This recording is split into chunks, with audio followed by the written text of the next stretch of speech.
Welcome back to the Long Leg Inn. Come, sit down and listen. The adventurers from Of Dice and Men are about to tell us a story. That's fun. And welcome to another episode of Histories of Pethuania. Today we're going to be talking about prominent NPCs that players have met, interacted with, liked, disliked, or worse. Today we're here with Tom, Jeremy, and Tim. Now, each of these people are predominantly in different groups. However, they have met a lot of different NPCs throughout their time, so we're going to talk to them, and a few may even overlap. So, if you'd like to start, Tom? Let's talk about Larry the Lobster. So how did you meet Larry? Where did you meet him? What led you to interacting with him? Our group had been working for some cleaners, and we were going to go see him about something. I don't really recall. In a place called the Hot Pot. So my brain was sticking over here. It's like, it was Larry. It was a place called the Hot Pot. You go downstairs, you see a giant. Large? Huge? Large. He's Large size. Around 10 foot tall. Sentient lobster. And it ticked over. I'm like, Larry the Lobster. Got it. All right. Yeah. Still, I see in my head the SpongeBob character wearing the little swim trunks and kind of the big muscly claws. And I'm like, it's that. Yeah, that's what Larry is. That at least makes a little bit of sense. Yes. It is very much not. It is just like a giant alien-looking bug, as much as a lobster looks. Yeah. Scary. Just a literal... Yeah, just a big lobster. Big lobster. Like a big that lobster is intelligent. that can talk. Yep. It's a bit weird. Not many lobsters you come across own a nightclub. Funnily enough, Larry is a previous player character that was played in... This one is in G's World, so it's in the 6 cities of Valion. And Larry was a previous player character that ran along with a couple of characters that me and a friend had when I was playing. And Larry is an interesting character. I'm pretty sure he's a monk, but at the same time, I can't remember exactly. We haven't seen him fight for a while, other than snip people in half, and not many classes specialise. He uses unarmed. Yeah. He's like a specialised fighter or something. Yeah, he's a specialised in something. But yeah, so we've been interacting with Larry for a bit now. Yeah. On a scale of 1 to 10, how useful do you think Larry is? Well, when it came to combat... I mean, in combat and being able to ride on his back in sewers... yeah, he didn't mind getting in the sewage. Quite useful, but I don't know... I'm sure he owes us money for stuff, but... He owes us a lot of stuff. Yeah, we haven't seen that. I mean, his establishment was pretty good. So, I mean, he's got the money. Yeah. There was a point there where we almost killed him. We were walking to meet up with him, and everyone was conspiring. We're like, when we get there, we're going to kill him. Yeah. We'll take everything he has. Yeah. There's definitely some chaotic characters that would, out of compulsion, kill a lobster just to eat him. Rations.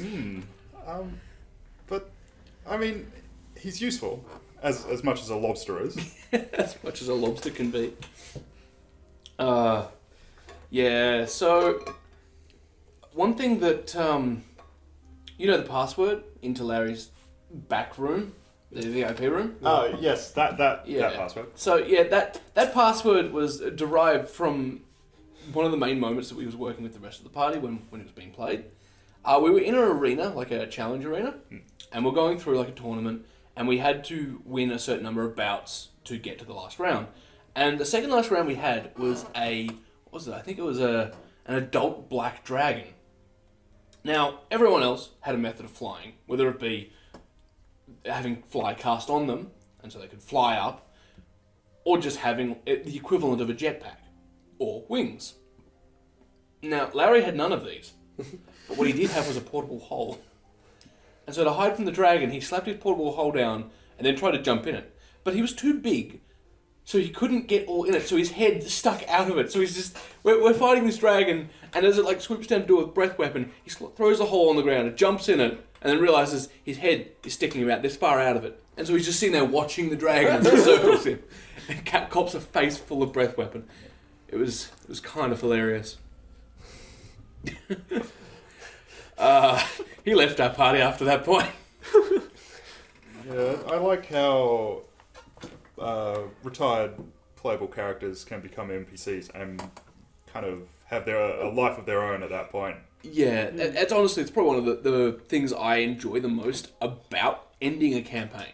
Is the fact that you get all the characters from there and they spread throughout the world and they can become key NPCs in other people's campaigns. Unless another campaign encounters him and then gets him killed. Accident. Well, it sounds like a good time to segue. Do you want to... Well, that wasn't even almost what I was going to talk about. Well, I mean... But I mean, no. I was going to start with first significant NPC encounter I had was call him a being, because I really don't know what he was, called Zaz.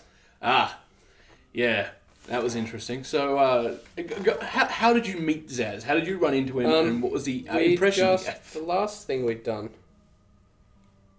It's gone back a while now. Yeah, this was my first character. This is about 2 years ago, out of game time.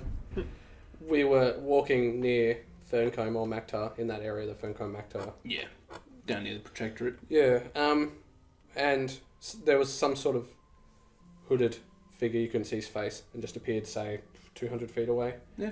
And then started walking towards us, and I stopped, and everyone's like, why's he stopped? And no one else could see it. Yeah. I was like, there's a dude! He's getting closer! And then he kept getting closer and closer, and I was like, well, no one else can see him. How dangerous can he be? I had really bad logic back then. If no one could see him, he'll be safe. And then he just sort of went into my chest, and I was like, moved around a bit, nothing happened. A little red orb appeared above my head. Everyone could see the orb. Yeah. And yeah, we just went on with our days. And then we went into that forest. There's some forest somewhere there near the Protectorate where that green dragon was. Yeah. Yeah. And I died to that green dragon. But then he brought me back, and I was like, hey, maybe this guy's pretty cool. Yeah, that happened once or twice more, so I was like brought back like 3 times. I was getting super undead by that point. Yeah, it was interesting. So, do you want to hear the secret behind him? Yeah. And as why you were the only one that could see him? So, do you remember the temple where you found the gibbering mouther?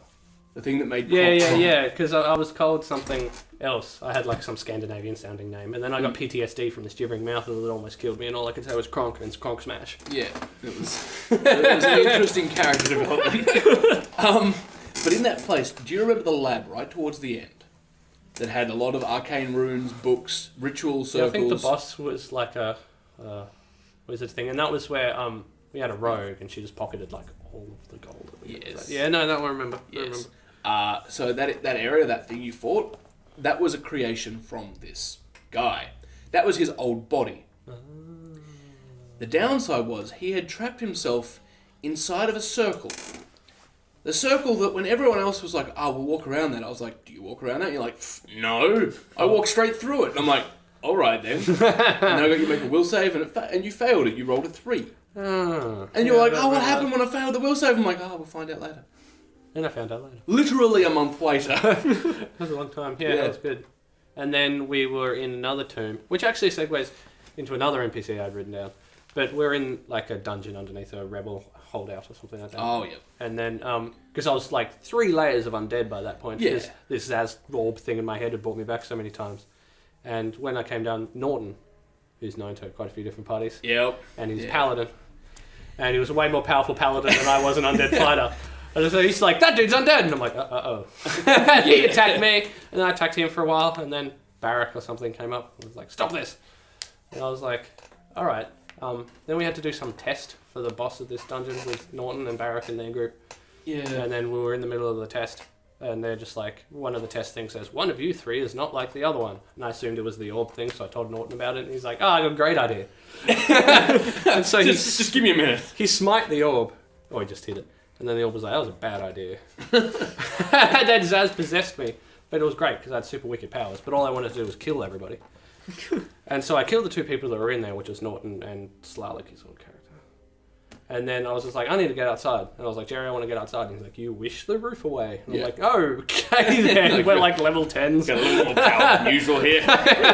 And then I got outside and I started killing everyone. And someone tried to run away and I compelled them to run back. Yep. It was great. And then Barak just ran up to me and the thing that insta-kills undead. Yeah, a weapon of disruption. Yeah. And unfortunately, Kronk's will saves weren't good. No. No. I mean, fighters' will saves aren't good anyway. No, but Kronk's will was saves worse. were particularly not good. So it was very anticlimactic. I almost killed everybody, and then Barrack just went, no! Just Okay. I was like, oh, all right then. And so, yeah, That Zaz is out there. Yeah, that was the end of Kronk and the end of Zaz, which is Was it the end of Zaz? yes. Oh, that did him in. Yeah. Oh, because he didn't have another body to go to. Yeah, because once he had fully possessed you, once the orb got attacked, he left the orb into you and he couldn't leave without the ritual once more. Ah. And once Yeah, because you were left it so open-ended. You're like, no, he's probably out there somewhere or something. yeah, And I was just like, oh, that's nice. Maybe we'll encounter him again. No. no, Oh, well, that's good. Good to know that guy's dead. yeah, it is. That guy's a jerk. Fun fact: Zaz was a lich. Yeah. What's his phylactery?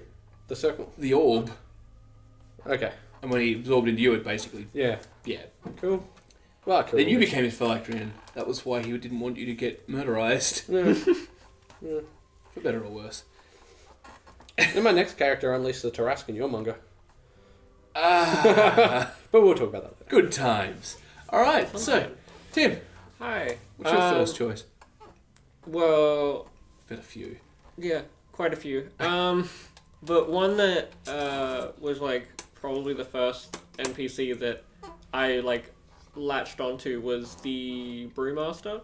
Ah, yeah. I was going to mention him. We were in Ferncombe doing our usual let's kill the Black Thunder thing. This is a follow-on from the last episode we had. Yeah. And like the Brewmaster was there, and it was like I think the session before I'd established that Roxy was from Soru, right? Yeah, Or was I'm it, like, pretty sure it was the session after, because she like told me at the start of the session, and then during the session you ran into him and you just looked at me with wide eyes. Yes, there we go. But yeah, so like just previously I'd decided that Roxy was from Soru, and then this famous figure from Soru appears like that session or the next session or something, and then it was like, okay, cool, I'm gonna make Roxy a fan of this guy. Yeah. So basically, it was like everyone, the rest of the party were trying to talk to him, and he was just shrugging them off. And then Roxy went up and he was like, "Hey, I'm from Sorry. I'm a big fan." And he's like, "You from Sorry?" Yeah.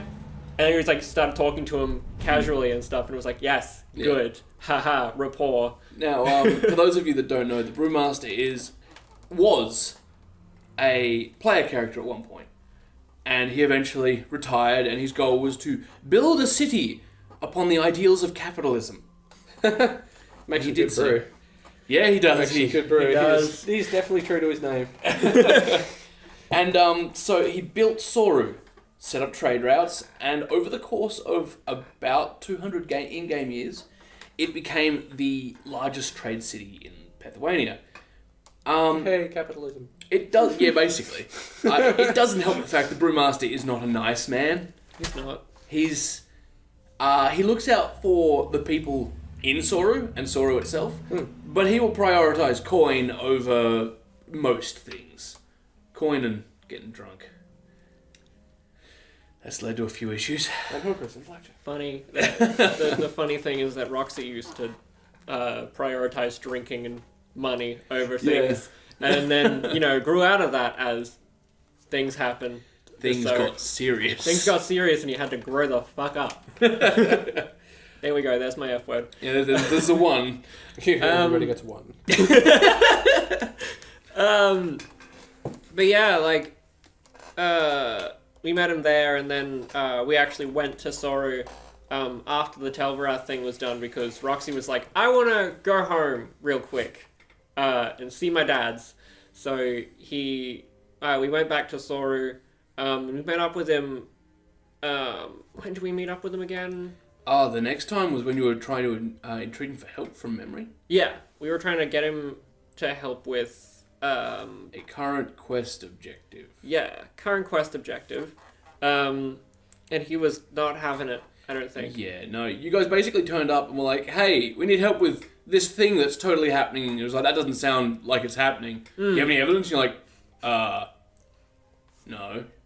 We didn't think of that.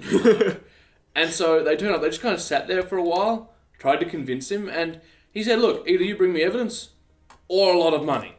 One of those two things. And they weren't willing to part with a lot of money. And so they kind of left to try and get evidence.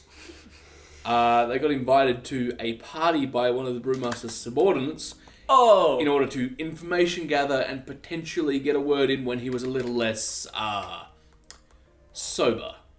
Apparently he's a lot more amicable once he's had a few. And that was interesting. Yeah. That was like one of the first parties that Roxy didn't actually get drunk at. Yeah. He was all business at that party, aside from flirting with the princess. But, Yeah. that's just him. Yeah. Otherwise, we found some valuable information at that party. Brewmaster throws some good parties. But, yeah, he's been, recurring every so often, as with, Drake and stuff. But Roxy doesn't idolize him as much as he used to. Which is fair. Yeah. I'd be worried if he still did. Turns out goddamn Brewmaster's a pretty bad idol. Well, you've also had quite a few interactions with the Brewmaster. What's your opinions on it?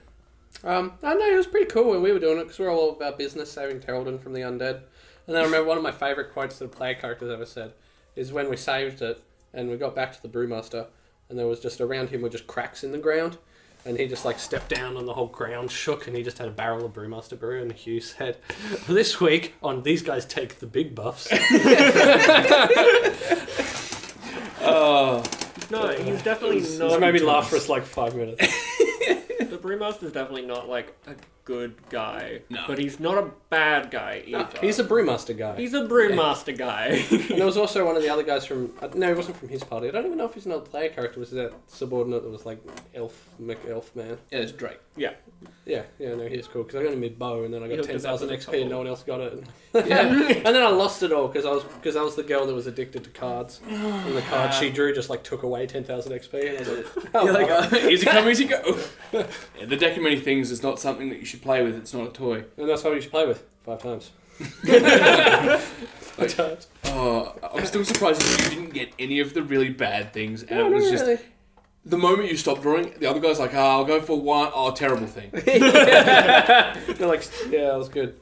Oh yeah, and then I got one where it was the next monster you slay and you get X amount of 1,000 XP or however much it was. I was like, that's great. So I went outside and I knew there was a large green dragon, but no one else was going to help me. I think one guy was going to help me. Yeah. And it just downed me instantly, and I was like, no, this is a bad idea. And then the next guy drew that same card. He just went to the stables and bought a tiny little monster. Yeah. It had no hit die and just killed it right in front of the stable master. Yeah, he just they walked just over got 10,000 XP for it. He's like, what is your smallest creature? He's like, I've got this dire rat that I caught and trained. He's like, how much you selling that for? He's like, well, I didn't really want to sell him too much, but I guess it's better if he goes somewhere else where he'll be a little more appreciated. Loved and appreciated. Yeah, and the guy's like, cool, 60 gold pieces. And he's like, yeah, okay, here you go. Look after him. Before he finishes the sentence, he literally just cracks his neck, tosses him on the ground. He's like, I'm done here. And he turns and leaves. And I'm just like, oh, I knew this was coming. Yeah. That animal's been in the family for years. The dire rat was auntie's. Oh, okay, so The prized show dire rat. that's terrifying. Why doesn't anybody show up to the dire rat showings? I think you know. Oh dear. All right, so next character. Who wants in? We can talk about Damjan Samak. Oh yeah, we can talk about Yeah. Damn jam. Damn jam. Damn jam. We're on top of a building. This is the first day of a new campaign. 3 new players to D&D. Yeah. Plus Some more Jerry experience. and Jeremy. Yep. We were doing alright. Killed a kind of medium baddie. Yeah. And there was some kerfuffle on the roof with I was not having a good day. yeah. With my 10 constitution, factotum was not having a good day on the roof by herself. And we ended up killing one and knocking out one. I'd barely say just kind of lackey. Yeah. Not a lot going on. Yeah. Taken back to the safe house. Yeah, we're talking about safe house. Interrogated. Yeah, that was about to go. That almost got real dark. Yeah, it I was did. getting Yeah. ready to like waterboard him Yeah, I and was cut like, his tongue out. We don't and need stuff. to do Yeah, that. no, we just want information. Yeah, even the guy that was there is like, if you guys can do that, you want to put down a blanket, I'm going to go. I was just like, He offered to off himself instead of us offing it, which is, all right. each to their own. Yeah, whatever he wants. Ends up working for us. Becoming our little inside man, That was interesting. and just a flurry of crits and fumbles. That man, Yeah. for someone, He's just like real good. yeah, and really, really bad. Oh my Just- god, damn jam. Yeah. Yeah. Like there was one time when we were on a essentially a giant truck. We had to protect cargo while it's driving, and we got attacked by these ninjas on motorbikes. That was interesting. Is that a Christmas one? Yeah. Yeah, I wasn't Yeah, there. it was the Christmas one. And Damn Jam was inside defending while the rest of us were outside at the time. And we're basically trying to stop them from getting on, and one of them managed to get on and ran inside. Damn Jam would have none of this, and decided that he was going to shoot him with his shotgun. He shot him, he crit, blew the guy in half. He also fumbled, however, and so as he shot, he staggered backwards, his pants fell down, and he fell against some crates. And then the next round, our party sorcerer opens the door and goes to run in and just sees this half-orc. Was he a human or a half? No, he's a human that can't speak common and he only speaks Orcish. Right, there you go. I got so confused. was real Just confusing. sitting on the ground with his pants also around his real. ankle, with a a smoking shotgun, and a body splattered all opposite him. And she just closed the door and went back out. Sometimes you just gotta leave things as they are. Roll with punches. Less questions, the better. Yeah, and the other thing was that he didn't speak common. We had one. Yeah, it was my factotum. She could speak Orcish. And we all thought it was an orc. Yeah. Yeah, we kind of missed the fact that It was a because he was speaking orc, we were like, oh, it's an orc. Nope, human just doesn't speak common. And then once we lost the factotum, suddenly nobody could communicate with Tam Jam. yeah, and there was a lot of being the driver for the most part. Yeah. Requires some communication. Yeah, it's just like, how do you tell someone that can't understand you to drive to a place? Yeah. So, It's lots of pointing and.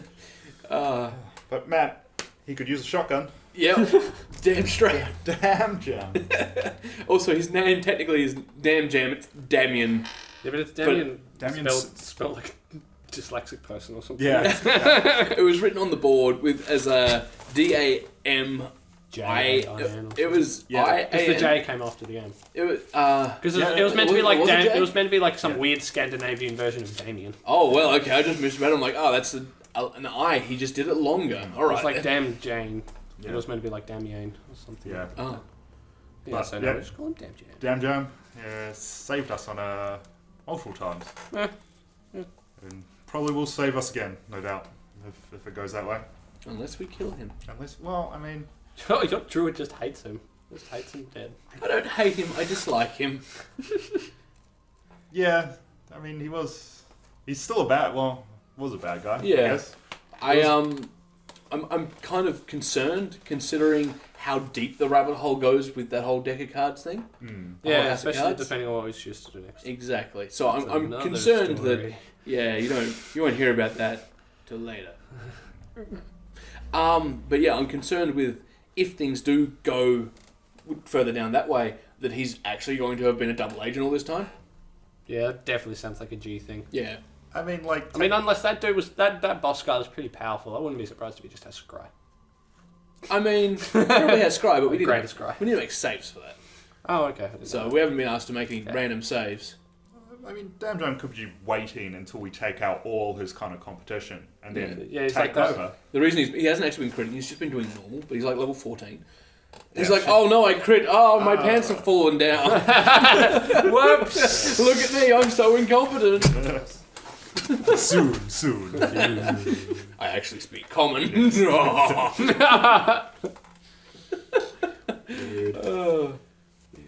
Okay. Who you got next, Jeremy? That's actually a pretty good segue because mine was also a character a party encountered, and then he grew, and now he's like level 17 or 18. But when we first encountered him, it was the very start of a campaign. We're all people that had shipwrecked on Glurus because it's all like surrounded by cliffs and you can't get onto it, so it's the only way you could get there. And when we got to the town, back when it was called Car Village, There was a hunter there. And there was also like a dwarf and another guy, but Yeah, they died pretty promptly, so we don't remember them. But his name was Gerbo, yeah. and I was a druid, and so he was a pretty tall gnome. Well, it was just an average sized gnome, but I was a minimum height half elf. Yeah, so it was. So I could definitely pass as a gnome.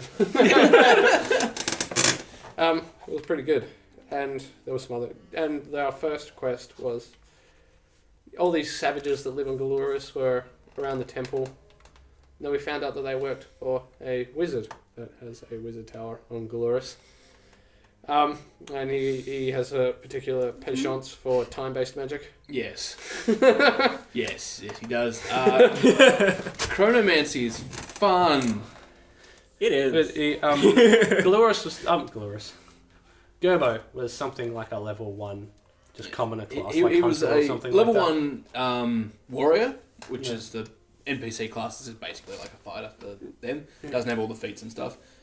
But now when rolling NPCs, if they're not predetermined, I roll a set of stats, and the stats they get are where they fall. Yeah, that's Because right. if you're slightly weaker, it doesn't stop you from being a hunter if you need to hunt. Yeah. And so Gerbo, He was a 2-weapon fighter ranger that had 10 strength. yes, and was small. We're just like, just be a ranged ranger. He's like, but I have all this training. Look at all these feats I have. He was In the later levels, anyway. It was a classic.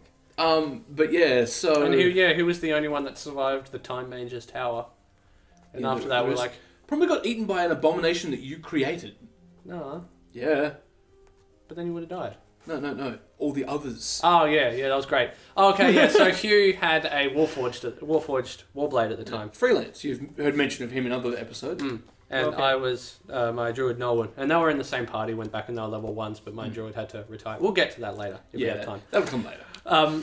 She had to retire when they were about level 16, and so we got into this room, and all it had was an enormous pit in the middle, and just racks of, say, limbs. Some of them was like gnomes, some of them was those funny nerfs. You know, Swervneblin. there was draconic bits, there was everything, and so we were having a great time. We were just like chucking all these bits in there, and because when you put a limb in it, the limb appears back up there again. So we put like 5 limbs in there and some gnomes and bits of dragon, and it was all sorts of shit. And they're like, this is great. Do you want to explore the rest of the dungeon? Yeah, I'm kind of bored with the bits room. I think that's what we called it, something like that. Yeah, you call it the bits room. But then you saw there was a lever on the other side of the room, Oh yeah. surrounded in a magical circle, and you guys were like, should we pull that? Yeah, that's probably What's it do? I don't know. We'll find out. chink. Yeah, and they pulled it, and all of a sudden they saw all the bits that they had shaped to form some strange monstrosity, and they went down the tube. Yeah. And like, We're what's... it's gone. That's Oh. fine. It's gone. Yeah. That's later's problem. Now, It's at never this gonna be- point, one of the other players had decided to head back down to where they'd come from to explore one of the areas they'd forgotten to go through. While these guys were farsing around with playing Frankenstein. Yeah, we went full mad scientist. That yeah. awakened something within me. They came downstairs, and they took about 3 steps, and they saw this giant fleshy mass full of all these strange gnome bodies and like draconic parts. 50 legs. It was terrifying. It was about 20 foot tall. It was huge sized. Yeah. It was about 18 feet wide. Even though it had that many legs, it couldn't use them very well. So it was basically like using the legs as like turbo things to push it along the ground. And it was just kind of squelching. It moved though. Oh yeah, it moved. And so they saw this thing and they're just like, oh, that looks terrifying. And I'm like, okay, make a will save versus fear, and they failed it. So they were Every paralyzed. single one of us. They were paralyzed by fear for, I think it was a round. And then the creature basically would wander aimlessly until it saw something. And coincidentally, it saw them because they're standing in the middle of the open, paralyzed with fear. And so it lets out a myriad of screeches and screams and decides that it's going to go that direction. And barks and cries. And Yeah. it's terrifying. It was just a massive And gross. most of them managed to escape, and they ran up, and they're like, do we go into the room? Do we run away? Do we go into the room and hide in the like Frankenstein room, or do we keep running and we just try and get out? I don't know. At this point, the party split. I mean the 2 NPCs that weren't Gerbo. And freelance. No, freelance stayed in the room. Yeah, that's what I mean. I was the one that kept running. Yeah. So freelance See you and later. Gerbo, and the other And party it would have been members. the other party members. Yeah, stayed- the other party members and Gerbo, and then I went off with the NPCs. Yeah. So the little druid, a dwarf and a human, start sprinting up to get away from this thing. Now this thing moves at quite a large speed, but it can't turn very well. So these guys were sprinting at about 30 foot per round, so double moving, sprinting on straights. So they were moving at a decent speed. This thing's movement speed base was 84 feet. Weird number, because it was added up because of all the weird legs and the things they put onto it. But it couldn't turn without stopping. It couldn't stop without hitting things. So it basically smashed into the wall and then oozed around before starting forward again. And anyway, these guys made it up towards what looked like a ruined door. It had lines of runes before the it. dwarf and the human got eaten first on the way. Oh yeah, And and then then the dwarf's little legs. And then didn't dwarf's carry it. little legs gotten next. Somehow we managed to outrun the human. Yeah, And then I was Yeah. And then we got to the door. yeah. So at the door, there's Or I got to the door. yeah, no one else got to the door. There's Oh, that's because runes- I turned into a wolf because I was a druid. Ah, That's that right. And makes then I sense. just like you guys distracted with your bodies. I don't need to run fast. I need to run faster. Yeah, than you. I don't need to run fast, just faster than the others. And so these runes were basically set up as a failsafe by the chronomancer in the tower. So if anything did get a little out of hand, he could just go up there, and Delete the it. moment these things touch the runes, anything like created by that machine, Disintegrates? it basically just Just turns yeah. into its base components and then liquefies. It was gross because there was a puddle left. Yeah, there was a huge puddle left, and most of the puddle was on Norwin. Just because it like tore up, and as it tore up the stairs, lunging at her, it crossed the line and just. Yeah, so it was like there was like a meter in between the line that deleted him and the door because it was meant to go anything that goes through that door Yeah. gets deleted. But the door was locked, so I'm just there like, oh. So I like was a wolf and I like ducked down in the bottom corner as far as I could, and so all it was like as he was going over the line, it was getting like liquefied and just dropping, splashing on me.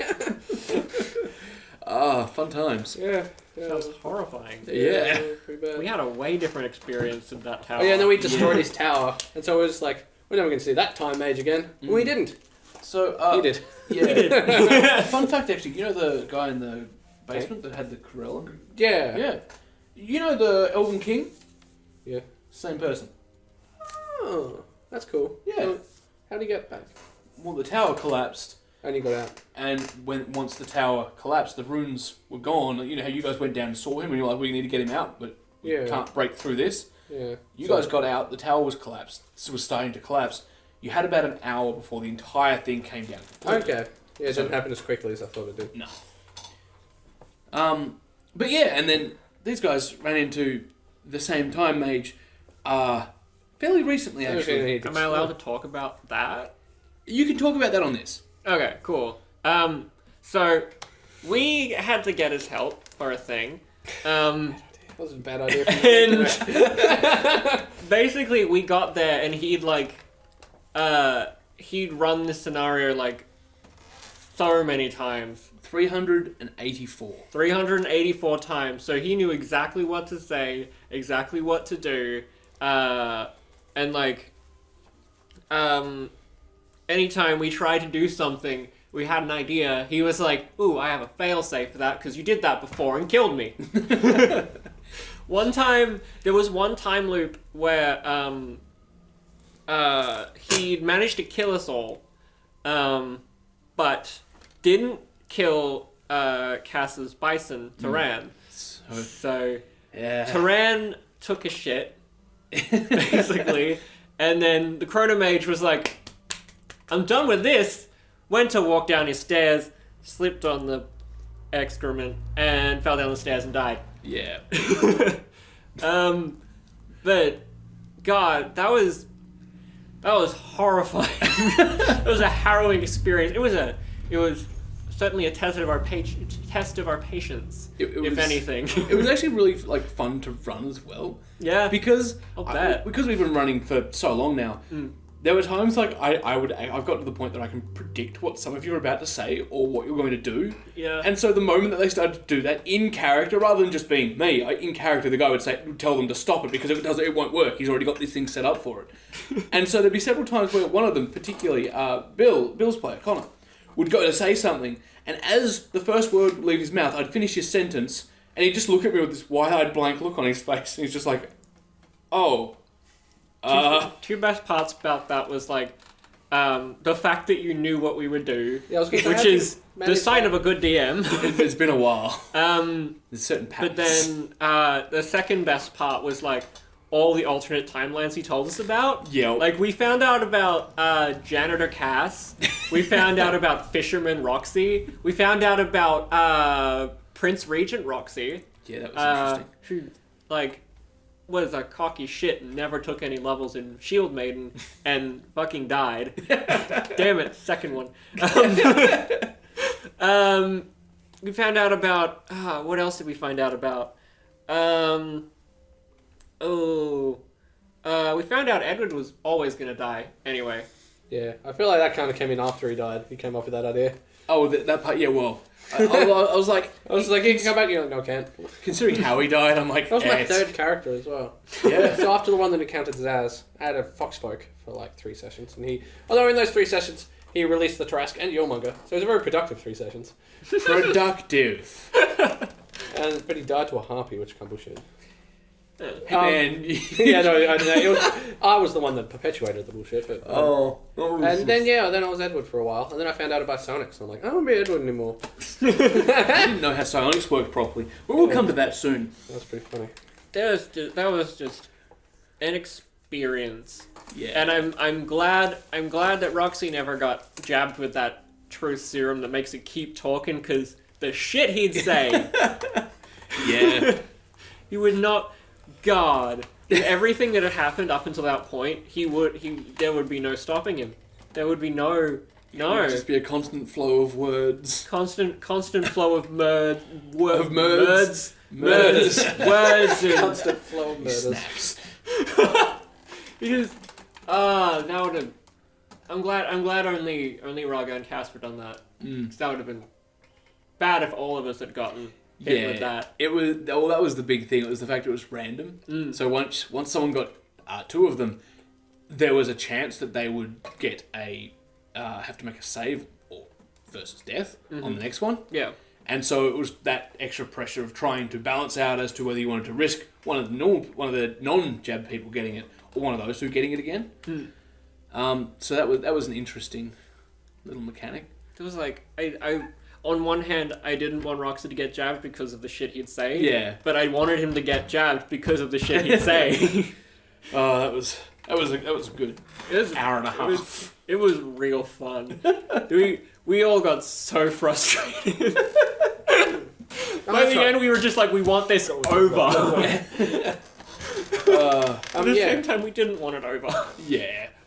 And so, Gerbo survived the tower. Oh yeah, that's right. We're We're in the middle of Gerbo. And he Right. survived the tower. That's fine.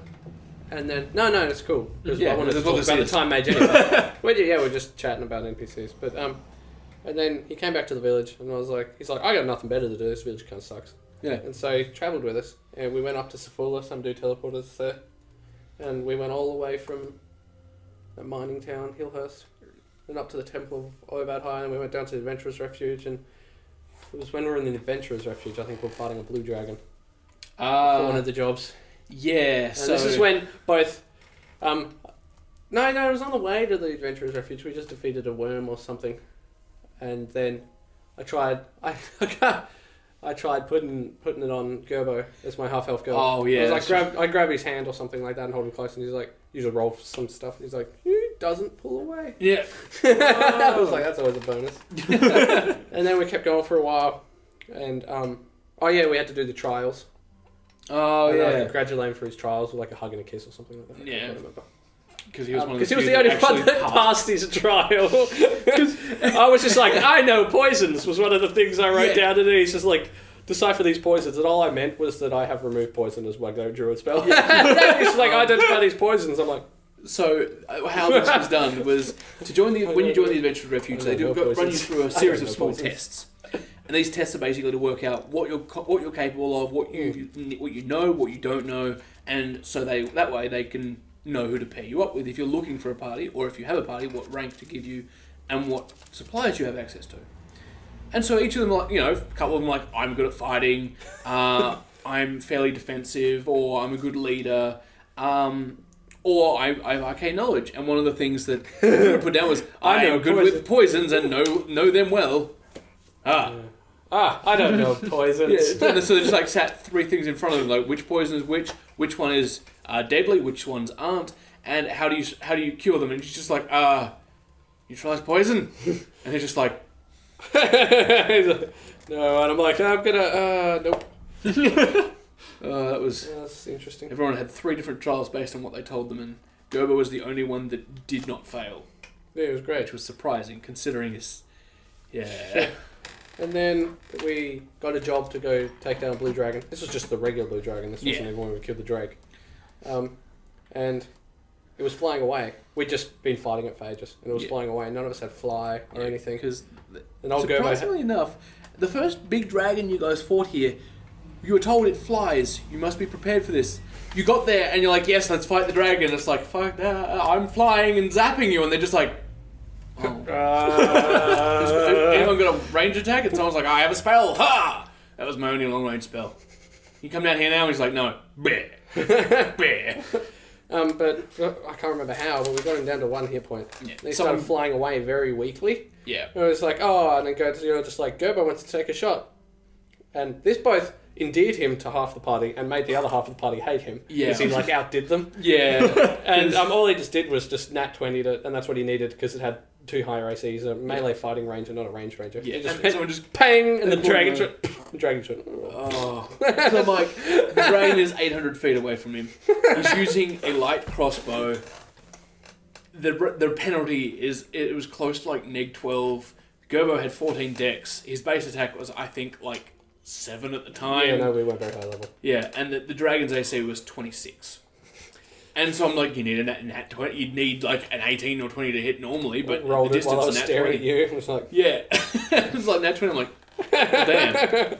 All right, well I guess roll damage, and he's small using a light crossbow, so it's a d6 damage, and the dragon had damage reduction 5 if it wasn't a magic weapon. Yeah. He rolled a 6 and did 1. And I'm like,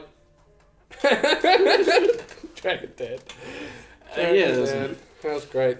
That was interesting. And a now dead dragon is a good dragon. A good dragon's a metallic dragon. True. Then to try and wrap it up quicker because a lot of stuff happened. We did some more Adventures Refuge stuff, and then we heard about Undead on Sorrow, and we're like, let's go there. That'll take like a session of playing around, and then we'll get to the Undead boss and something like that. And that took like 6 months out in real world time. Yeah. To deal with all the undead. And I was mentioning recently that this was the druid that had that addiction to the card of many things. Yeah. That gnome had. And so whenever we had spare time, we'd go to Flippleton and I buy another set of cards of many things. And one of them that I was just like, it hasn't been too bad. And then I went to another party member, Josh, who was playing Artemis at the time. I'm just like, you want to pick some cards? And he's like, he's like, because player character wise, actual person wise, he's just like, I know those cards are dangerous. Yeah. And then I'm just like, just pick one. I don't mind if you just pick one. And he picked one, and it meant that something from the abyss hated him. He got the enmity of a greater outsider. And I rolled some dice, and turns out it was a Baylor. Not just any Baylor. No, it was a named one that was a lord of a keep on one of the layers of hell. And that was totally fine. It could have just been some scrawny little demon that we could have sniffed, just breathed at, and it would have died. Yeah. But no. So they end up going through the undead campaign for a bit more. Yeah. And then they got word that demons were working with the undead. They didn't know why. They're like, are demons and undead? This is dumb. Why would they work together? They got to this one fort, and they started fighting demons, and now the demons mentioned in Abyssal that they were looking for someone. Looking for one person in particular. And the party didn't really put 2 and 2 together. And eventually they got up top, and now they fought they went to fight the it's like a boss of the keep or something. Yeah, the boss of the keep, basically. The demon that had been sent to look over this one and basically monitor it. Was a Glabrezu. And so they're a fairly powerful demon, but they're not... They're not Baylors. They're not Baylors, and they don't specialise in combat, so he was a bit tricksy, and he basically had an illusionary regiment of undead soldiers, as well as a few vampires that were under his employ from the undead that he was working with. Anyway, the party turns up, looks in this room, and they see this regiment of undead soldiers, and they're like, oh. And they look behind, there's this demon standing behind them, and they're just like, oh. And then Artemis had the brilliant idea of... Yeah, if this demon wants me, I know another demon that also wants me, so I'll call that one so that one will fight this guy, so this guy doesn't get me. Yeah. Now, the downside was, these demons were only here for one thing. They were here to claim Artemis's soul for their lord, who for some reason one day just started to explicitly hate her. And so she used some Turns out they were investigation working beforehand for to find out the name of this demon, and invoking its true name made it appear. But Artemis was not powerful enough to be able to control it using its true name. Well- And so it appeared, quite insulted that someone had used its true name in the open. And It was just like, stop these guys, because they want to take me, but you also want to take me. And he's Yeah. like, these guys work for me. the other demon just drops to a knee. And they're just like, oh. There was a solid 10 seconds around the party where I just looked around. You could just see all of their faces as they realised what had happened. And their minds put the puzzle pieces together. And I'm just like, oh, here we go. It's like, that's why demons were working with the undead. Yes. And, Yeah, so Gerbo got his head cut off, like straight away, because they come in with Vorpal greatswords. Or Vorpal and, longswords. Yeah, large Vorpal longsword. And Gerbo was, everyone had to roll versus fear, and Gerbo failed spectacularly. As he turned to run, his head just went poof. Yeah, he's just like, I'm going to turn and run away. Takes 2 steps, and just swing, dead Gerbo. And the party's like, oh. And then most of the party promptly followed as they Everyone started dying left, right, and centre. Yeah. Josh got taken into a soul jam. Yep. As the Baylor's like, well, I got the dude I'm after. And then he just kind of left.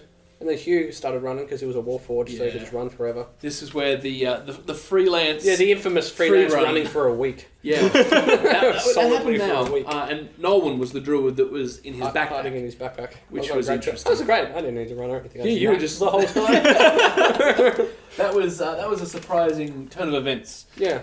And then everything went on, and Nolan had to retire, and etc., etc. And then, because I needed true res at that point to bring him back, because all I had was a memory. Yeah. I couldn't afford that. And then freelance paid for it. Yeah, recently. Like, yes. And so now Gerbo is back in the land of the living. And I kept travelling back and forth between my home place and the Salt Forge where Gerbo lives. Yeah. And then recently I proposed to him. Yeah. And we're going to get married. It's a happy ending in the end. Weren't we? Huh? We Yeah, were- totally. Because he was there. Yeah. I think you guys totally didn't pay enough attention to it. Cass doesn't even remember him. Freelance was just like, oh, so we got Gerbo. We need to go murder some dragons. You want to come? And he's like, you did well with this last time. And he's just like, oh, I'm not doing anything else. Sure, why not? I only know Gerbo because I drew him, so... Yeah, well. But yeah, so in the giant dragon fight, Gerbo was a part of the ground forces preparing to basically meet the foot troops head on, but never came to that because Alina decided that she enjoys chain lightning, and because of the shield that Hugh made her, it lets her replicate her spells, her bard spells off, and because she's got chain lightning through Sublime Cord, she was like, I'm going to use this chain twice, just poof. Next turn, poof. That's 40 of them dead. It's terrifying. Alina's terrifying. Gerbo's just like, Yeah, goes sitting at the front line is just it's great. don't do anything myself. Yeah, no, that was some awesome character development. That was about the best NPC character development I've ever seen. He started off as just like a level 1 warrior. Yeah. Now he's like a level 17 or something ranger. Yeah, I think after that fight, he was, because he still technically participated, it bumped him up to about level 16, which is pretty high for someone who started out as A a... level 1 warrior gnome. Yeah. Okay. Next character. Well, since we're on gnomes, Ah, we could start off mentioning the gnome. So, that boy. I mean, it's like a little cancerous cyst off to the Yeah, side that we nobody's just- paying attention to. so, Just a tumour growing on like the Oh, edge of he's the collar. growing alright. so this is something that, Tom, you wouldn't have heard of yet. No. He's perhaps No. the most prolific NPC. So, In a place there as called well. Flippleton, these people know about him. There is a gnome. Now, he is part of a party that, when they were there, around, named themselves after their professions. Yeah. The brewmaster was a member of it. The blacksmith, Blacksmith. the merchant, The alchemist. the alchemist, and the cartographer. Cartographer. We met And all of them. The archaeologist. And then they technically, the player who played the gnome joined after the group had formed, and they were like, he made his character up beforehand, and everyone was like, we're all named our characters after professions. It's great. You need to do the same. And he's like, I'm a I gnome. don't have a profession. And they're like, what? You're just a gnome? And he's like, Good name yes, a douche or yes, a I'm dick. gnome. Yeah, and he's just like, okay, I'm gnome. All right. So that's your name? He's like, yes, Gnome G. Gnomington. And that's where it began. And so the gnome is currently central to the main plot, that's in the overarching plot of the world. And there is a big culminating campaign that's been growing for about the last 2.5 to 3 years now. Blame Derby. We can blame Darby for lighting. That was my druid Nolan as well. Yeah, it was. Good times. Yeah. And so the gnome, long story short, has gone completely insane. But he's going insane with essentially the power of an incredibly Something powerful, powered by a we'll say, guardian of we'll deity. say an extra-planar creature.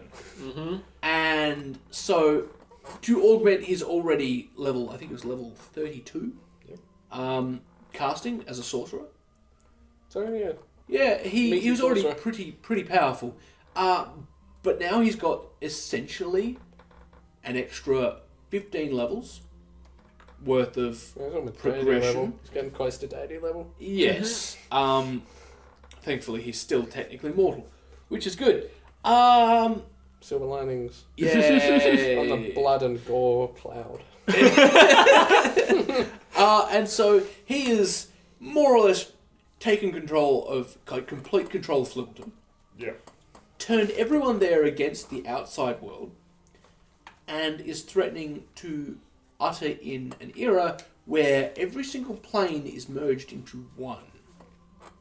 So the material plane becomes merged with Shadow. the abyss, Yeah. and the plane of shadow, and the plane of fire, and the plane of water, and the plane of air, the Yeah, so ethereal plane. Humans, we're all dead. It's very bad So for everyone involved. The gnome has lost his mind. Yes, Alright. he is completely mental, but still conniving. Yeah, he's So- still his evil little gnome. Well, he's Yeah. always an evil, but you know. Yeah, he started off as a chaotic good character ages ago, and then became chaotic neutral when by the time they ended the campaign, and since that point he's just slowly ticked down. We're getting pretty chaotic evil by now. Oh yeah, he's pretty much there now.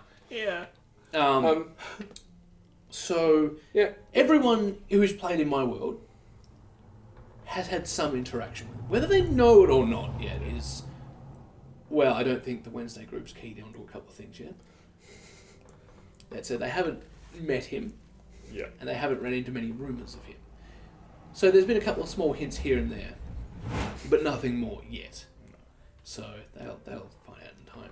But these two have had plenty of interactions with him. Oh yeah. He's got the deck of many things, and he enjoys selling Pretty cool things. to joke. people. Originally, Yeah. he was just a cool enough guy. He just liked having a joke. Yeah, Make It people was just fall a bit down of a his prankster. stairs. Yeah, it was a prankster. It was just like Alton if Alton was a real person. yeah, only a little less nice. Yeah, you're right. Alton's a douche.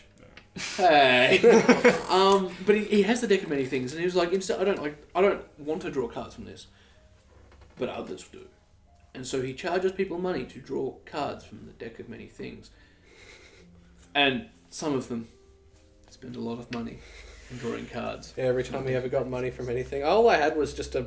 I don't think it was Masterwork. It was because I kept wild shaping. That was my combat. Yeah, And so I just spent all my money on deck of many things cards. because you Every had single time I got any money. because you're like, I have a spear, monkey grip, and a shield. Yeah, I was a good druid. I'm like, they're like, why did you take this feat? I'm like, I looked at them and I'm like, because I have monkey grip as a druid.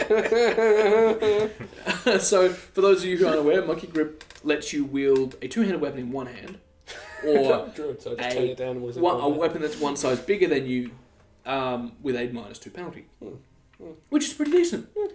But if you're a druid whose main source of combat is turning into an animal and having all your items and weapons merge with you, monkey grip suddenly becomes a little useless. Yeah. And this was before we introduced the retraining mechanics, so it made things very. Yeah.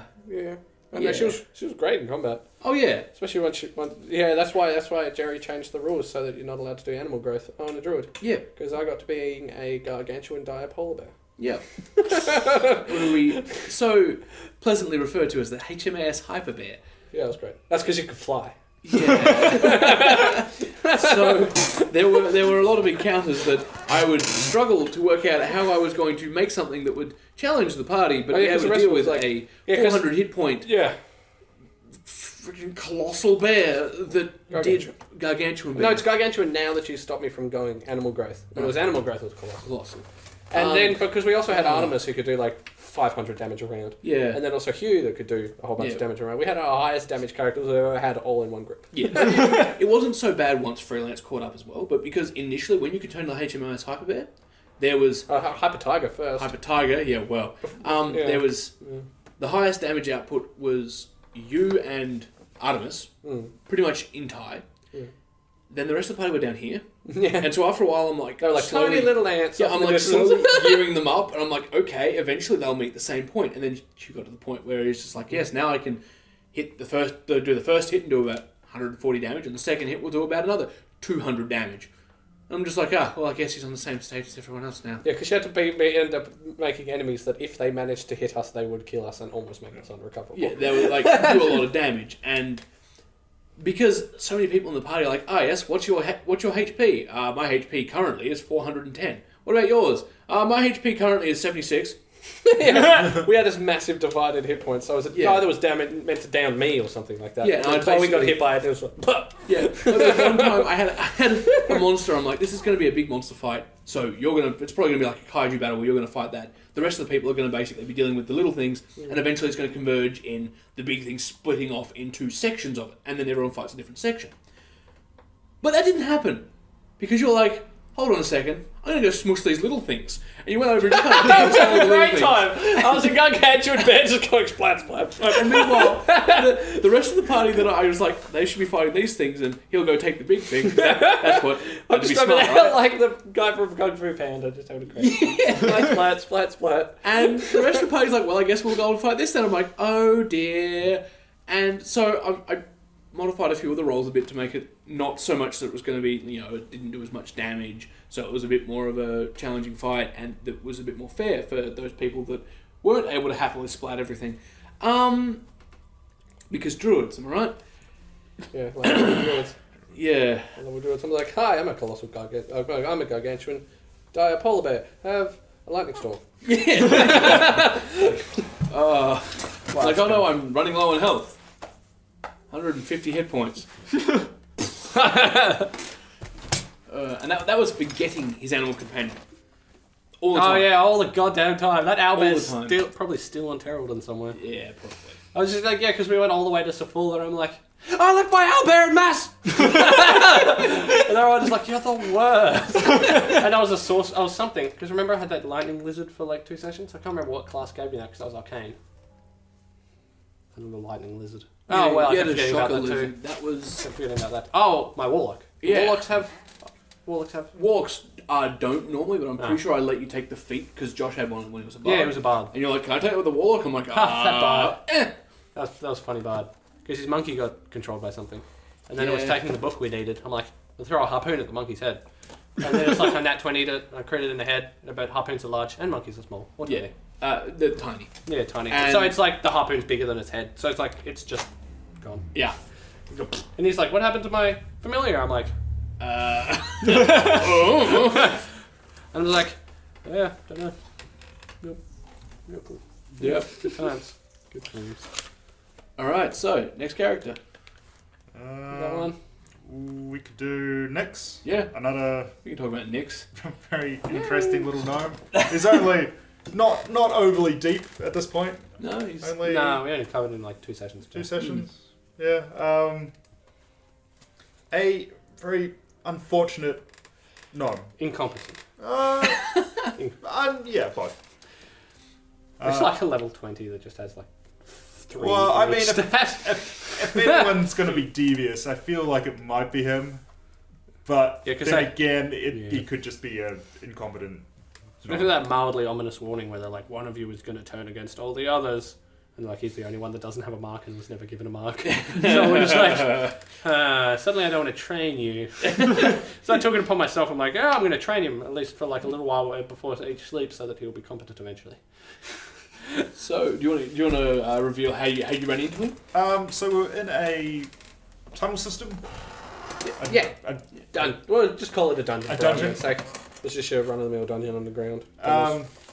And we were fighting gnolls and a very Sniffle flogans. Under gnomes. under gnomes and Swerve Neblin. a very angry. What was it? Giant? No. Okay. Ogre. Oh, yes. Yeah, if we were fighting a giant, I would be beating Jerry to death. We were level 3s. A very smiley monster there. Fun times. Fun times. And then you crit him and he's like, fun times does not like Mason. Oh man, those good times. I mean, we eventually. I think we died. There was a point there, and then. Oh yeah, but it was like two babies fighting each other for a while. Because he did the thing that reduces strength. Yeah, so Ray of Enfeeblement. Ray of Enfeeblement. But he managed to also fumble, and then 2 rounds later hit himself with Ray of Enfeeblement. So they both had like 3 strength. And so they're both just kind of slapping at each other for And a they kept solid missing. 12 rounds. Yeah, 12 rounds. Nobody hit each other. These were the last 2 that were left alive. The boss and him. Oh my god. And it was like flurry of blows as well. So there was Yeah, you were just like. there was attacks going on. Not well. And then we returned to that area and found a little gnome. Yeah, there were a lot of strange traps throughout this small dungeon that seemed a little too advanced for gnolls. The Swerve Neblin could have made them, but none of them seemed to be mechanics or seemed to carry any tools. And one of them managed to find one of the players found a small secret door that led into a To be the kobold. room. Yeah, it turned out to be the kobold. Kobolds don't particularly like gnomes. No. And so when he opened the door and found all these like cogs and gears and the mechanics behind the traps on the wall, and he saw a gnome on the other side, like not a deep gnome, not a Swerve Nobly, just a normal gnome. He looked over and he saw him, and the gnome saw him.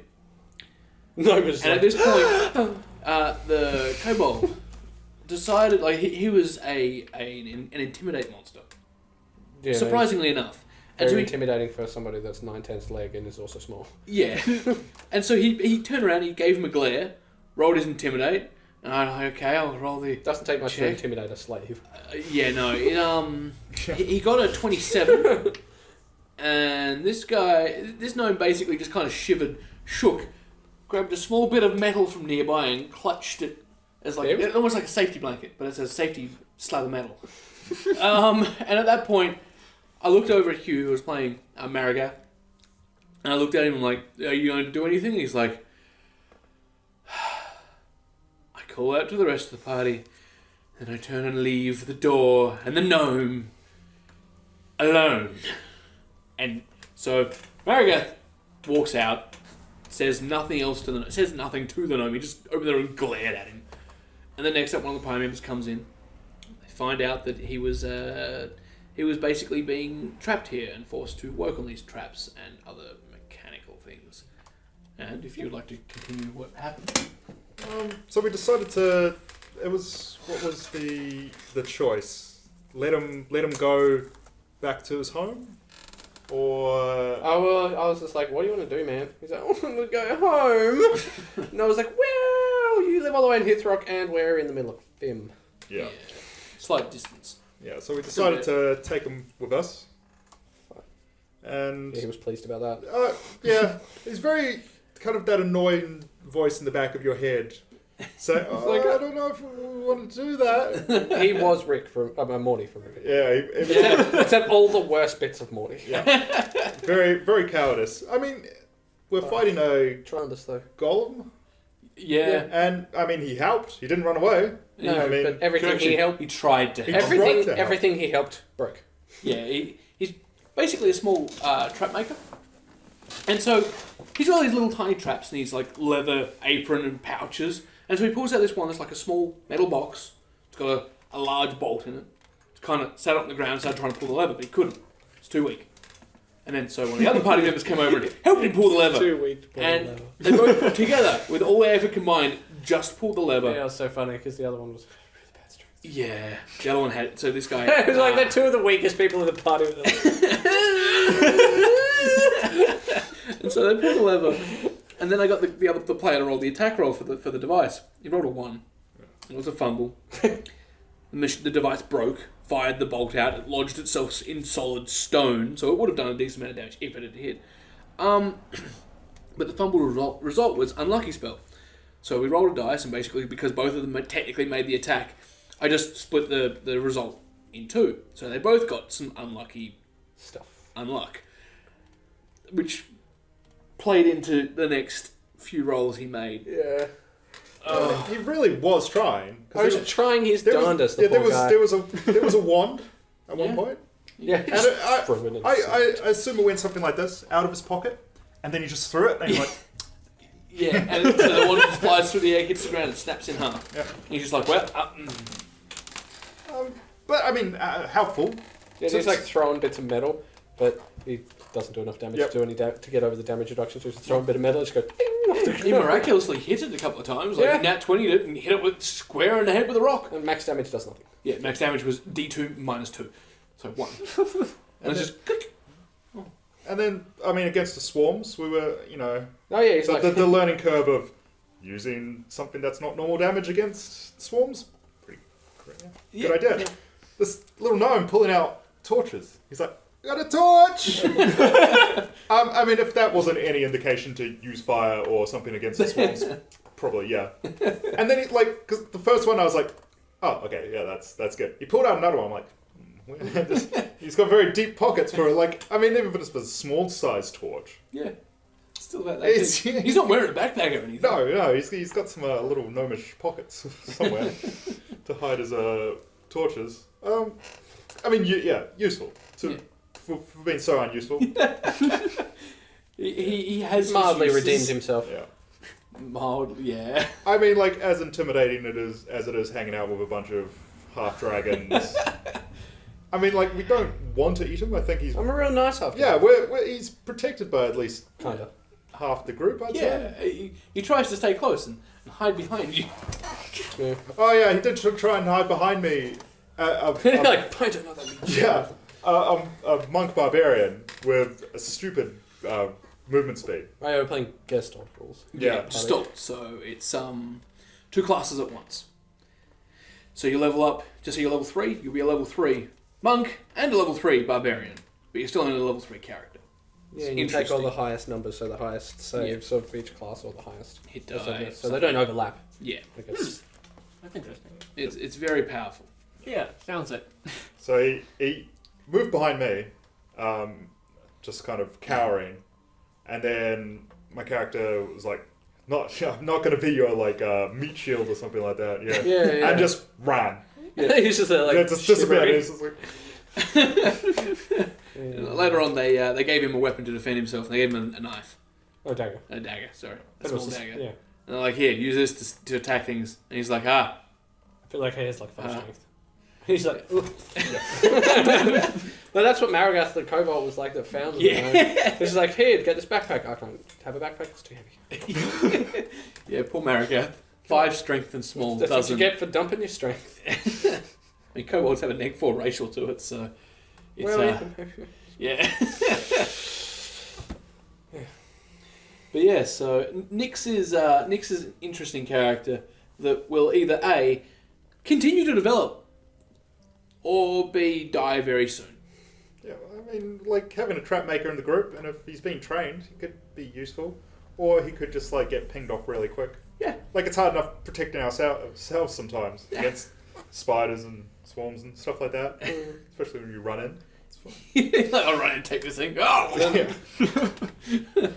Oh, that's right, I'm on half health. Yes. Yeah. I should have held for this encounter.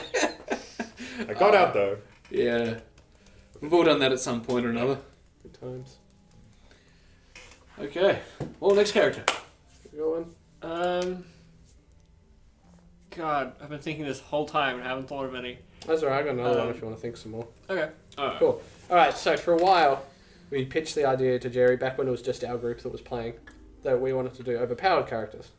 And so it was going to be, essentially how it was going to work was that we'd all get to pick overpowered races you'd never get to be in a million years. But we'd face equally overpowered enemies. Yeah. And it worked. My first character was a Pegator, so it was like a centaur, but a Pegasus. Yeah. It was great because I got flyby attack on all of my attacks. Holy shit. Yeah. That was pretty great, but he died in that first session. Then we came back for a second time around, and I got to be Deathclad. Yeah. which was pretty good. And so we wanted to just be tyrants someplace and rule over it and be super duper evil. And so we went to a place which was called, started with a Z, Zamu Village. Zamu Village. And it was great because the guy was just like, welcome, oh, travellers, we don't get many travellers, we're so excited to see you. And then Chloe Succubus played music for them, and everyone gathered around, and it was great. And then I cast Word of Chaos, which is like a ribbit, because I'm a little frog person. Yeah. Ribbit, and then they all failed their saves, and the whole village went, There was no save. oh, yeah, fair enough. Yeah. It was too powerful. So how that works is if you're, I think it's 10 levels lower than the character who's using it, and you're of the opposed alignment, or not the alignment they are, or that the spell refers to, you die. Yeah, and so we went to Zamu Village to test out power. That's what we were doing. We're like, yeah, we'll just go to a tiny nowhere village that doesn't mean anything. And so I did that, and nobody was chaotic, and so they all... Oh yeah, everyone who wasn't chaotic plugged their ears in our party. You know, so... They left the radius. Yeah, and then... So the whole village died, but one dude was left standing, which was very unusual. Yeah, and then this one guy was looking around very shocked and was like, everyone's dead, and like this look of dread came over his face. And like he wasn't an exceptionally high level, he was only just within the 10 level bracket. Yeah, and I did something that deafened him first. Yeah, Might have been the after effects of that. I know it was a silent power used it. It made him deaf and blind. Yeah, it was great. So he was deaf, and then he was blind, and then we just beat him to death. He's on the ground going, oh, my friends are dead, and I'm being beaten to death, and I'm deaf, and I'm blind. He had a bad day. Yeah, and then he died, and we're like, oh, that was pretty easy. That was pretty good. We did well. And then all these plants started growing, and there was all light started surrounding him, and started going up to the air, and he was back to life. And he was speaking. He was back to life. And he was speaking with a very funny voice. Yeah, like a strange, almost female voice. And so we radioed our dragon, who was off playing in another city. Yeah. We were like, we need help. And then by the time we got there, we were just like balls deep in like the most epic battle we've ever had. No one knows what's going on. This dude, we just killed this like guy in the middle of a nowhere bumpkin town. Yeah. And then he's just like come back and he's super powerful. And we're like, oh god. And he's like, the dragon got there and he's like, who are you? And she stopped. She's like, I am Alana. We all stopped and went, aww. Out of all the places they could have chosen, they chose this place. There was like so many towns that weren't full of people that were about to become a god. And like this one had been there for quite some time. It used to be very like a religious town of Alana. However, there was a mantle of Alana there in the form of a statue, like an altar, and this guy was a cleric of her. He was essentially the warden of this grove and the village when she was still around. Unfortunately, she wasn't around for quite some time. But he, every day, still went, prayed at this altar and had devotionals and things like that. And so he had started to attune with the mantle. He didn't really know this, as it was just something that was happening. But it slowly built the connection up. And I rolled for it. It was an 11% chance that he would have it by this point. And it happened, and I'm just like, well, okay, I guess we're going with this then.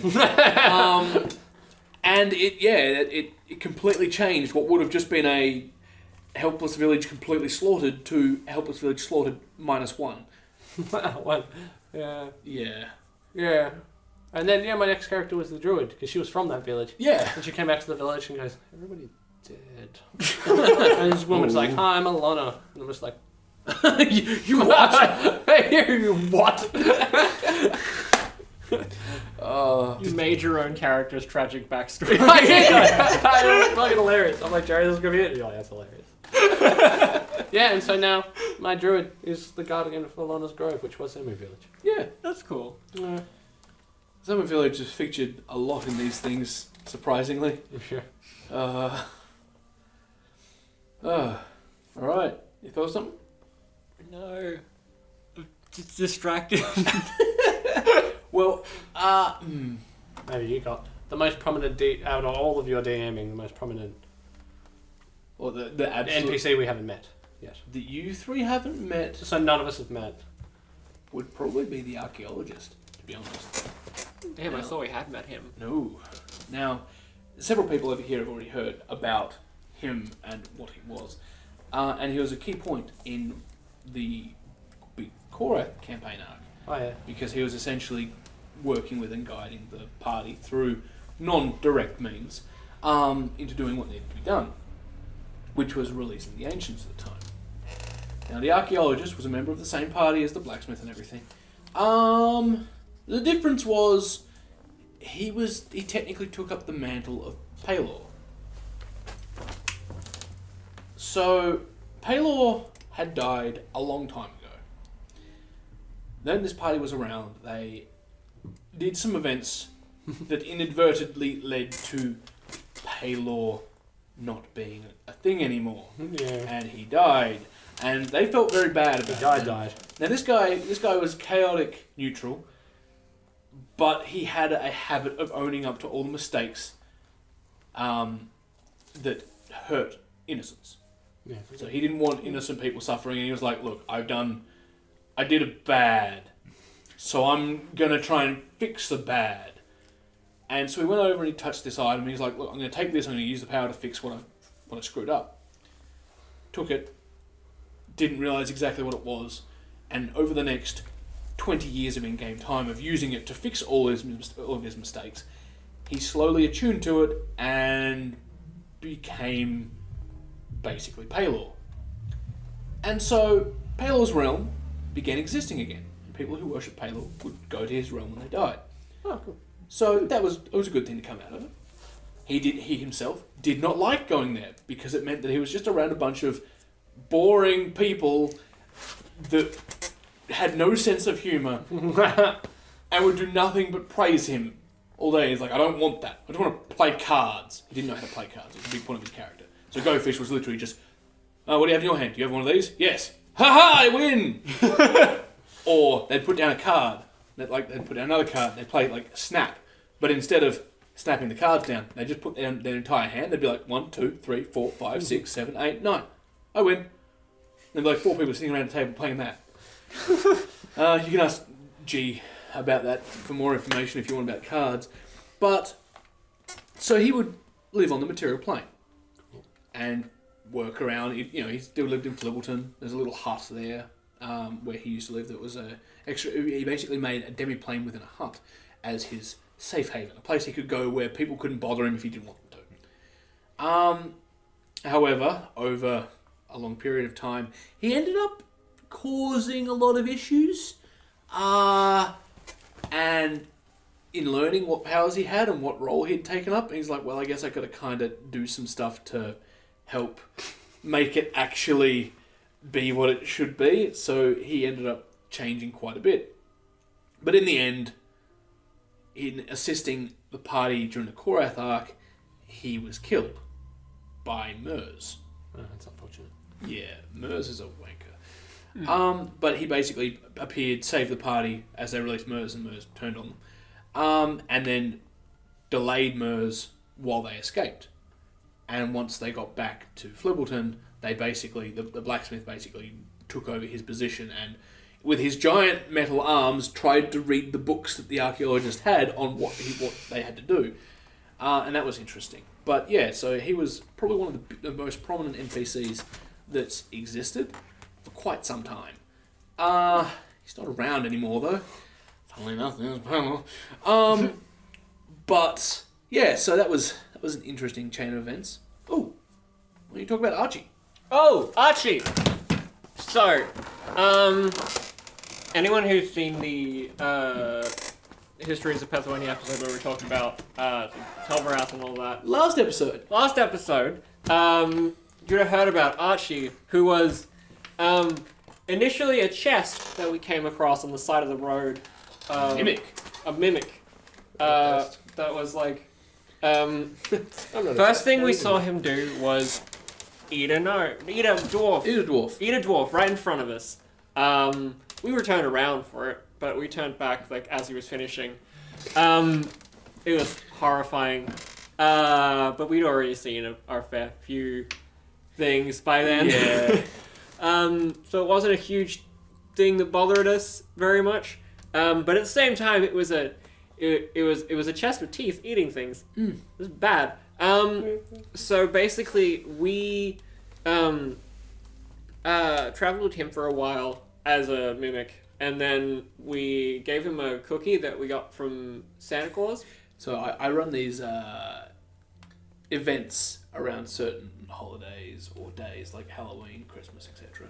And usually, especially for Christmas, we give out items that are unique to that. Whether they be cookies that fix everything, or spears that inflict Christmas cheer on people.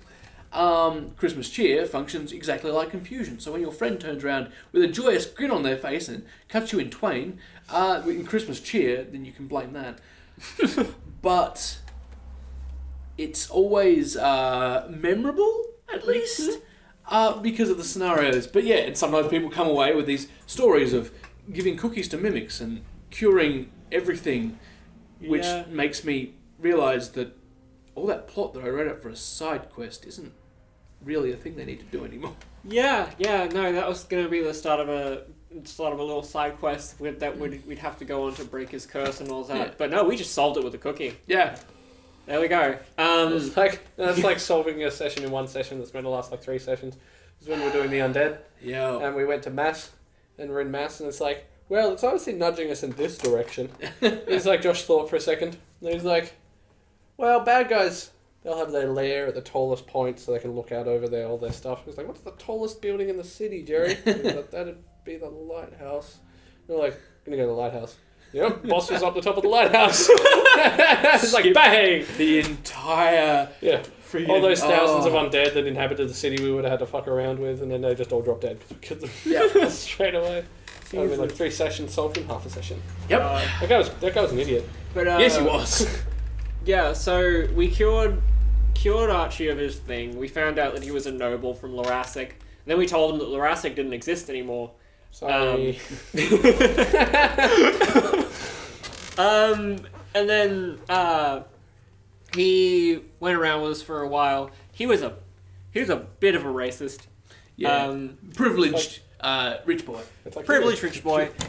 We fixed Fucking that a dwarf. little bit. So Yeah. he's a little less racist now. Yeah. As you probably heard from the last episode, they went through a few things, and he was saved by a half-orc who he was quite prejudiced against, and so things just slowly started to change. Yeah. But eventually he split off from us to go back to New Lorasic and do all his print stuff. Prince stuff, you know. And then eventually he came back to help us with the Talvera thing, which like was really cool, and he was all decked out in armor and shit. So he wasn't all wimpy wearing like I think it was Cass's pants. And, Yeah. Man, like take what you can get. just like a coat or whatever. Yeah, he was a little under-equipped before. Just a But bit. when he arrived in his actual armor, he still didn't fight anything himself. It looked very impressive though. Yes, did look and there was good. a very different air about him. He was a lot more confident when he was standing behind troops, commanding them, rather than standing in front of the ogre with a bent sword. He gave us some good bonuses by saying hit that Yeah, a lot. Like one time we were fighting what was it? Something, and like he just kind of came up behind Roxy and went, aim for that part. And Roxy was like, okay, fine. They got like a +1 to hit or something, which was good. But yeah, he was a good support for a while. And like we haven't checked up on him in a bit. no. So I don't know how he's doing now. We were gonna ask him for help with the dragons, which did we ask him or no? You basically went there and asked, and he was like, "Look, if I can get time, I will." But we're currently trying to prepare an army for when you asked us to help with this battle. Yeah. Whoops. But yeah, we haven't checked in with him in a while. But he's probably doing okay, not terrible. I hope. He's doing fine. I believe that. I 100% believe that. That's good. But yeah, that was an interesting thing. Yeah, so as that small side quest ended up becoming more of a prominent character with the group. And occasionally they've checked in with him, they've asked, how's things going. Now they're obviously quite busy at the moment doing their epic things, that they're doing that we won't touch on too much here. Secrets. But Give it a couple months. yeah, the campaign should be over in a month or probably a month and a half to 2 months. And so after that, there will be a large debrief as well as a lot more things that'll be thrown out about that. So you'll hear about that one way or another.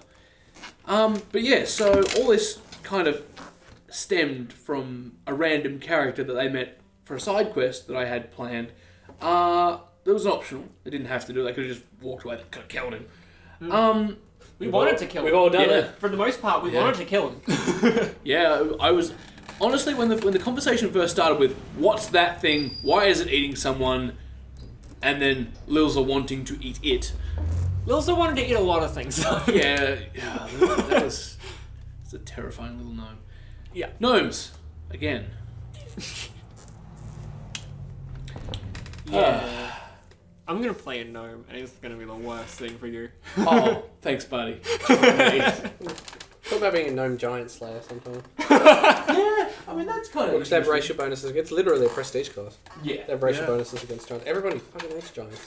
Giants are mean. Also What's gnomes. that thing that like? Giants hate gnomes, kobolds hate gnomes. What's that thing that like gives you extra damage based on how many levels bigger something is? Oh, Fell the Greatest Foe. Yeah, Phil the Greatest Foe. That Yeah. would be good for a gnome. Yep. Like, yep, that's small. That thing's gargantuan.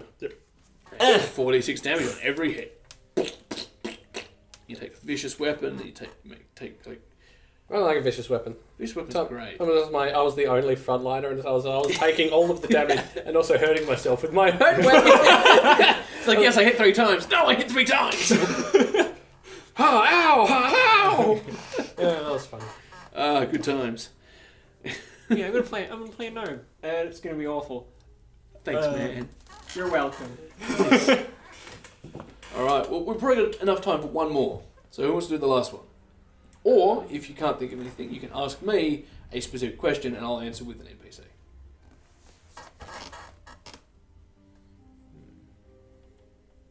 The most evilest person that existed. Oh, well, no, actually, probably no. We can't answer that. The most evilest person that's ever existed since you started DMing.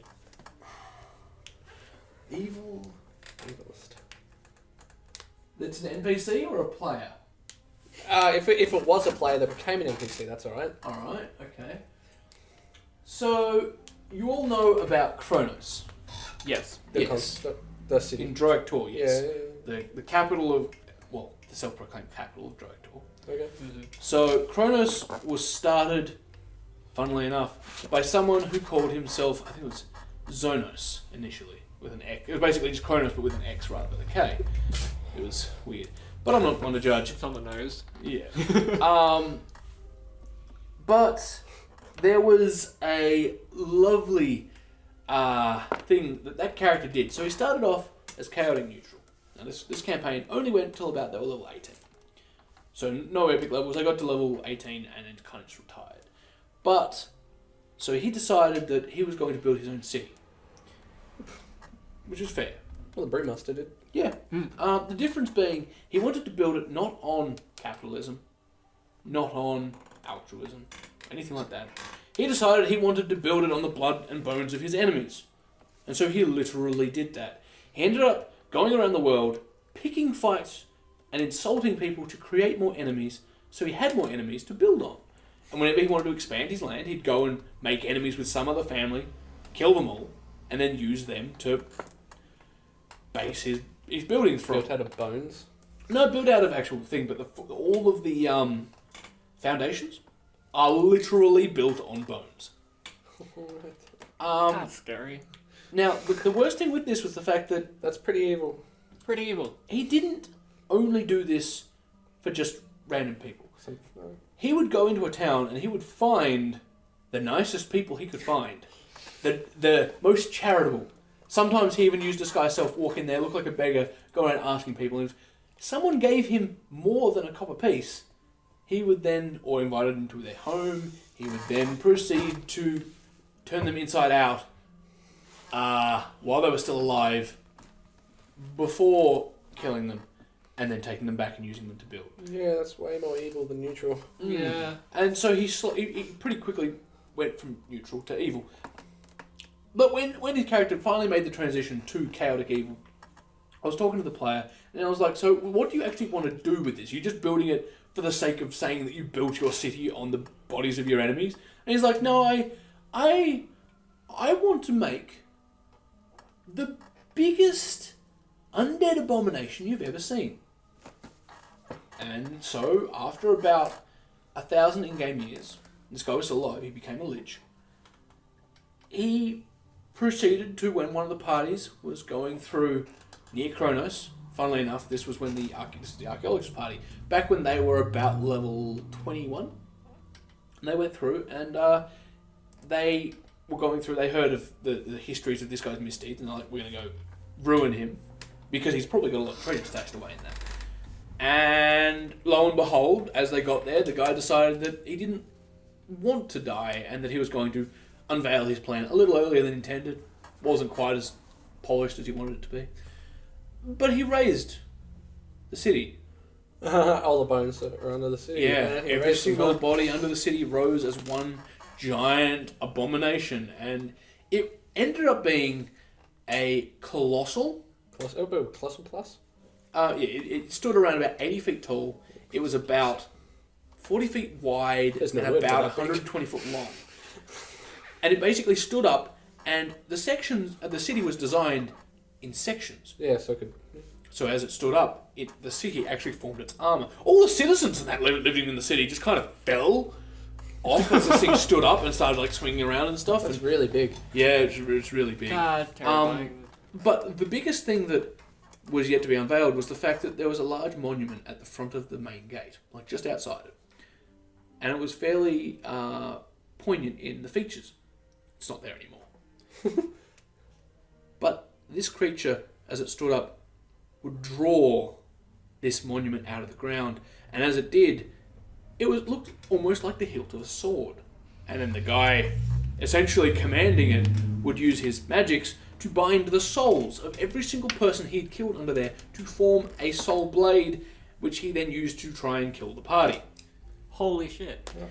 And that was probably one of the biggest bad, like evil people that I've had in the world. Did they beat it? Did they run away? He died that day. They managed to defeat the creature itself, causing it to collapse, and then he, basically having put up with enough crap from these living people, decided that he was just going to kill them all. He didn't want to play with them anymore. And so he's like, you know what, I'm just gonna, Now he'd invented a spell that was level 10. So, invented a level 10 spell slot. Alright then. And what the spell did Liking was, this guy less and less. you cast it. And when the spell is cast, you pick a single living creature that you know their full name of. If you know and you can recite their full name perfectly, they die. That's it. They're dead. Did you It know allowed their spell- names? It allowed spell resist. No, that's the thing. They had only ever gone by their titles. Oh, the Brewmaster, though. That's interesting. And because that wasn't their full name,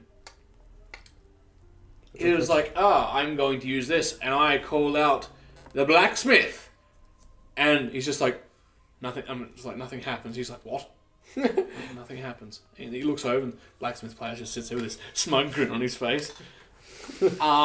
He later found out that the blacksmith's name is actually just Smith. And he was a black guy. Now he's not a guy. No, now he's an armor. But yeah, and so this guy then proceeded to realise that he had to rely on normal spells like a plebeian and just threw meteor swarms at them, infused with dark energy. But one of them had an item that they could use once per year for a single round.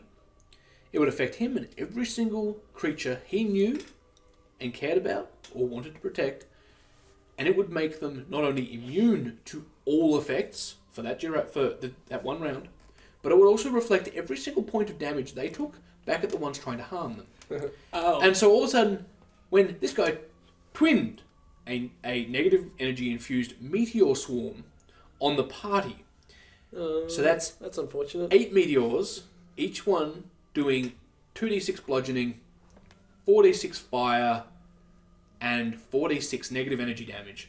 All of them hit. Now that damage multiplied by 8 was how much Reflected back damage on him. that got reflected back to him, and he literally just cast it. And as the effect of the spell that the other guy, or the item the other guy had, hit, and I was like, okay, so this is what happens. I just saw his face. He just looked at me. He's like, really? Yes. He's like, oh, I guess I'm dead then.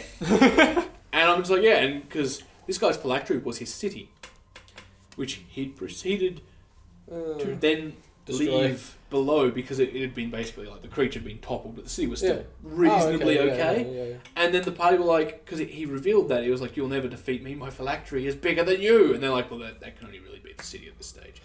And so they proceeded to, after getting nuked and not having anything happen, they then proceeded to procedurally walk through the city and destroy every single building there.